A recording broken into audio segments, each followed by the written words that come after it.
drop them in there and then they'll disintegrate. If you do that, make sure they're your prescriptions in your bottle when you take them up there. If you're taking Aunt Helen's with you and you get pulled over and Aunt Helen ain't in that car, it ain't your prescription. It's illegal drugs that you're holding. We have 10 guys in the house when we're full, and they leave all kinds of medication, and I'm going to take them up to get rid of them. And I said, I don't want to take all the bottles. Dump the pills in a bag, you know, throw them out. And then I got halfway up. I thought, Christ, if I get pulled over, to a baggie full of all kinds of shit. Anyway, if you only have 1 or 2 prescriptions, you can actually get a bag. The health department has them. They're supposed to give them some if they have them. You just dump the pills in there, and you add a little bit of water, and you shake it up, and it neutralizes it. You can throw it away. But don't flush them down the toilet or something, because then it gets into the water table. Back in the 70s in New York, everybody in New York was on Valium because it was in the water table from New York. Everybody kept flushing their prescriptions. Anyway, yeah, that's all. And then your health. If you're not feeling good, you know, if you don't feel good, you're not going to process alcohol or drugs the same way that you would if you were feeling good. And that's physically or mentally. If you're depressed, you're not going to, you know, a lot of people drink because they're depressed. It's not going to help. Alcohol's a depressant, you know. And then medications, we'll get into that really in depth next week about medications, but different medications. Some, if you take the medication and drink on top of it, it just absolutely eliminates the medication. Other medications, if you drink on top of them, it can be fatal. And some of them, it doesn't make any difference whether you do. So, you know, my kind of theory is if you're taking medication, don't drink, and then you don't have to worry about what it's going to do. There are 2 things in this entire 6 weeks to remember, and if you don't remember anything more than these 2 things, I will be extremely happy. 1, if you're going in for surgery where they're going to put you to sleep for the surgery, be honest with your doctor about anything you're using, whether it's legal or illegal. They need to know. There's a doctor there called an anesthesiologist that's going to put you to sleep for what they call minor surgery. There ain't nothing minor about it. That's as close to death as you are ever going to be while you're living. They're taking you down to nothing but your respiration and heartbeat. If you're an alcoholic, it's going to take more to knock you out than if you weren't an alcoholic, if you're addicted to depressant drugs. So they got to be careful, because if they keep you under too long, you can cause brain damage. They want to get you down there and then start bringing you out. You know, the doctor, okay, we're going to be out in about 30 minutes. They're going to start bringing you out of that. If you're addicted to stuff like cocaine, the medication that they knock you out, and you'll learn more about this next week, but the stuff that they knock you out with can trigger a heart attack. And the paddles ain't going to save you, because the heart attacks happen up here. You always remember, overdose is up here, not down here. So no matter what you do down here, you're not going to eliminate an overdose, because this is what's controlling your brain. That's why Narcan works. Narcan works with opiate addicts because it knocks it off the receptor and puts them into withdrawal. They don't have anything for cocaine, so, and we'll talk more about that next week. But those are the 2. Be honest with your doctor. The other thing is, the only thing that affects your blood alcohol, or what affects your blood alcohol level is time. You process a drink an hour, period. You're not going to speed that up. This guy wanted to beat the breathalyzer, so he decided to eat his underwear on the way to the station. I don't know how the hell he did that, but anyway. If you're going to eat your underwear, you need to eat it before you drink or while you're drinking. If you eat your underwear after you drink, it just leaves a bad taste in your mouth. It doesn't do a damn bit good. So. You can't get his picture anymore. They took his picture offline. This is an old slide. He's 18 years old. Do you believe that? He's 18. He was, when he went to court, there was everybody going on a field trip to court when you were in high school? That's what was going on here. There was a senior class or something. They had to clear the courtroom because everybody was in hysterics with this guy eating his underwear. This was, there was an episode of, not Cops, what's the other thing? OP Nation or something that's on? Last week I was watching an episode. It's interesting. I watched that show. It's a 3-hour show. 95% of that show is alcohol or drugs, the calls they go out on. It's just amazing. Every call they go out on has something. But there was a woman eating her underwear. She was drunk and she was eating her underwear. So She figured it would absorb the alcohol. Well, too late, you know. That's why I tell people New Year's Eve, you know, if you're going out for breakfast to sober up, it's too late. Eat the breakfast first and then go drinking. But anyway. Standard drinks. Those are not standard drinks. Standard drinks are 10 to 12 ounces of beer, 8 to 12 ounces of a wine cooler, 4 to 5 ounces of table wine, 1.25 ounces of 80 proof, or 1 ounce of 100 proof distilled liquor. They all contain about 0.015 ounces of alcohol. Now again, when you get into IPAs,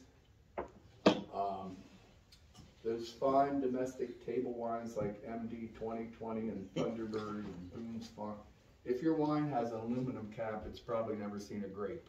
But, you know, God knows what, the vintage of DuPont, who knows what we made, but anyway.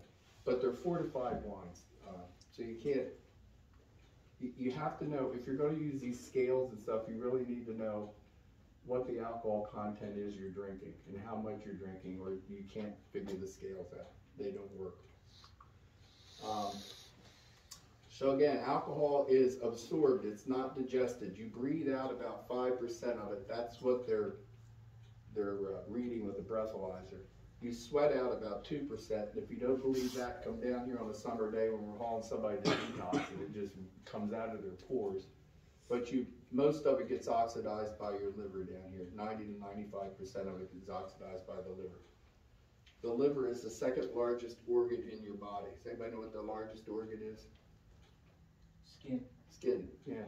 I never knew it was an organ. But it's an organ, yeah. All right. The following things don't speed it up. Black coffee. Give black coffee to a drunk, you get a wide awake drunk with keys. Give them another drink, knock them out. You know, keep them on the side so they don't throw up and breathe it in, but you know, get the keys away from them. Cold showers, a wide awake, wet, shivering drunk. Dancing, you don't dance any better after you've been drinking. You also don't sing karaoke any better. Just shut up and sit down, you're off key and nobody wants to hear it.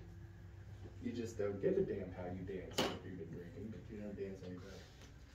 Exercise doesn't speed it up, speed doesn't speed it up, cocaine doesn't speed it up, and energy drinks don't speed it up. The last three things, mixing them with alcohol, is very dangerous because you're affecting respiratory. Cocaine, mixing cocaine and alcohol, which I just talked about, it actually forms a new chemical in your body called cocaethylene, and that's what causes heart attacks. And it can be lethal up to 15 days after you consumed it. You can be completely sober, completely out of the cocaine, but this stuff is still running around in you and will trigger a heart attack 15 days later. Energy drinks and speed, you're affecting your respiratory system and your heartbeat and everything else. It's why the energy drinks, which again we'll get into next week, but they tell you not to mix them with alcohol, but that's going nobody's listening to it. I can't say the word on much. These are approximate effects of blood alcohol levels, and I don't agree with them all, but they're saying in order to die you have to have a 0.45. That's baloney. If you're a social drinker, anything above a 0.20 can kill you. If you're an alcoholic, anything above a 3.0 can shut down your respiratory system. I've had guys I've took to the hospital with 0.48s.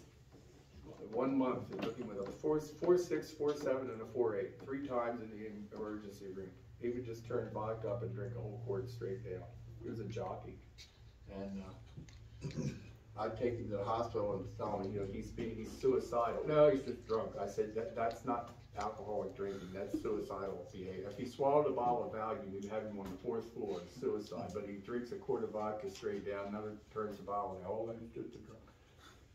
Anyway, it finally got him. I'm going to show you something over here though on the board, if I can find a marker that works. You're not going to be able to see that one. I got new ones, but I haven't brought them out here yet.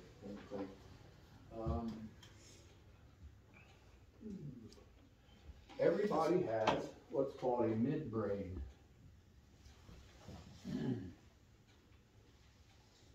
If you take a finger and put it here and here and figure out where that crossed in the middle of your head, that's what we're talking about. This would be your spinal cord. This thing is active before you're born. Everything on the planet has one of these things. It's your survival mechanism. It's only interested in three things: eat, reproduce, and survive, kill. That's it. That's all it does. It doesn't think. Now, you can't go pick up a nice young lady, say we're going to have dinner, then we're going to have sex, then I'm going to kill you. That doesn't go over real well. So Mother Nature built all the rest of your brain around here, called the cortex. Your eyeball would be out here somewhere. Okay. It has a top-down control over this. So we can say, well, let's have sex. This is going, wait a minute, you're standing in the middle of the parking lot. Wait till you get to the car. You know, it's kind of, it has some control over it. In addiction, what happens is you keep numbing this part out so much that this part gets stronger and starts taking over, so that you don't have the control over it. That's what sets up addiction. That's how the brain changes in addiction. They call it hijacking the brain. That's what it is. If you're a male and under the age of 26, this part's not all there yet. Anyway, females, you're brilliant by the 18. We're still acting like idiots till we're 26. But there's a reason that's not there. This is the part of the brain that says, don't get in the car, don't break the whip antenna off the cop's car to show him how tough you are. We had that happen one Christmas Eve. I showed that cop, I broke his whip antenna off. You know, guess what the cop got for Christmas? Brand new whip antenna. That's where your ass is at Christmas, in jail. Yes, you showed him, didn't you? This is why I'm telling people, don't give your keys to somebody. Say don't give them back. It's just going to start a damn fight later on in the evening, and they're going to throw them at you, say, get the hell out of my house. It's just, you know, arrange a ride. You do something else. If you're drinking, if you've ever drank to the point where you can't remember what you did, this little part here called a hippocampus, that's where memory is stored. The reason you can't remember what you did is because you never stored the memory. You basically nodded, but it's almost like a chemical-induced amnesia. You're still functioning and doing everything, you're just not storing it. Or you maybe remember bits and pieces of it, but you can't put it all together. Because it's not there. It's not that you can't recall it. You never put it there to recall it, so it's not there. If you drink 2 to 3 drinks, you're up around 0.04, 0.05, somewhere in that area. That part of the brain's not working much anymore. So you're not making good decisions. You're not drunk yet, but you're not making real good decisions. If you keep going, now we're at 0.12, 0.15, and now you're slurring your words a little bit, and you're walking real good. It's because this part of the brain is motor function and speech. So you're knocking that out. If you keep on going, now we're getting up to 0.20. This is getting dangerous. This part down here is called your cerebellum. This is what keeps you breathing. This controls all the non-voluntary functions in your body: blood pressure, temperature, heart rate, all that kind of stuff. When they put you to sleep for surgery, they're taking you down to about a 0.36 blood alcohol level, equivalent of that.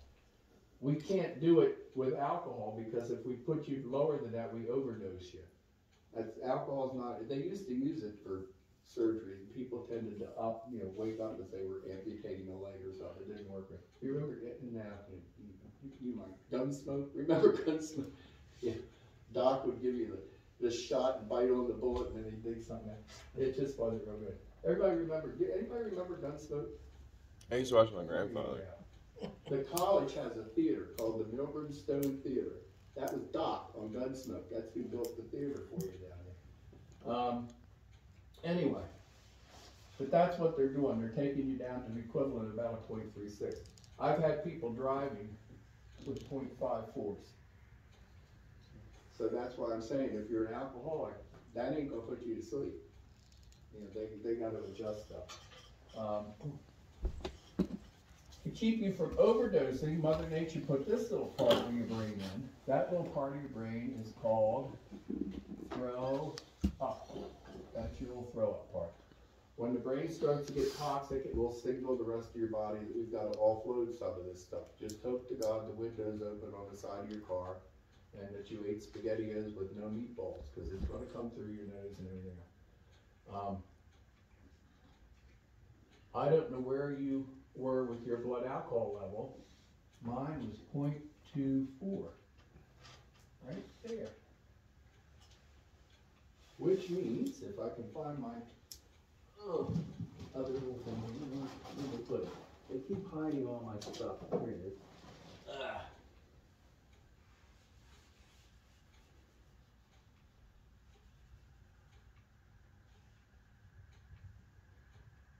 That's what was driving. Why do we do goofy stuff? It is nothing that costs not to do goofy. I don't know where was your BAC level? Are you want to be brave? Who grew at 0.15? You're about there. 0.08. Somewhere in this area. But you know, it's not rocket science. That's why you're driving the way you're driving. It's because you're putting the brake. Ether, which we'll talk about next. Ether is what they used to use to put you to sleep for surgery. Does the same thing. Alcohol and ether do the same thing. It's just ether can put you into anesthesia, where alcohol can only put you into pre-anesthesia.